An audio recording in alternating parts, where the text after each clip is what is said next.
Samantala, mga pamilyang biktima ng sunog sa iba't ibang lugar sa Mindanao, binigyan ng ayuda. Report mula kay Jun Dimakutak. Jun. Malakay 16 na pamilyang nawala ng kabahayan sa General Santos City dahil sa sunog. Maliban sa tulong mula sa LGU, umalalay si Senator Bongo sa magitan ng tulong mula sa isinulong niyang Emergency Housing Assistance Program, itong IHAP na nakadownload sa National Housing Authority.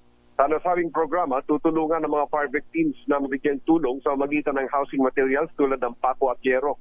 Samantala, sinakluluhan din ni Senator Bongo ang 32 affected families sa barangay Sangali, Zamboanga City.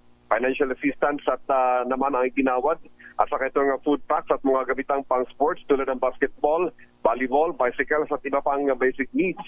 At dinako rin Senator Mr. Malasakit at ng kanyang Malasakit team ang 19 na pamilya na biktima rin ng sunog at ang nagdaang natural calamity sa Surala at Norala, South Cotabato. Namunbudi doon na makalintulad na ayuda ang Malasakit team at naging recipients din sila ng Emergency Housing Assistance Program o itong IHAP na labis namang pinapurihan ng mga lokal na opisyal ng Surala at Norala.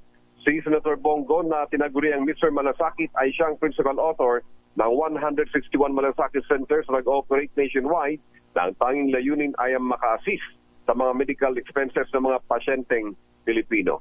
Mula sa Mindanao, para sa kanunahan sa Pilipinas, RH, ako si RH19, Jun Dimakutak, tuloy-tuloy sa pagbabalita, tuloy-tuloy na sa bisyo, sama-sama tayo Pilipino.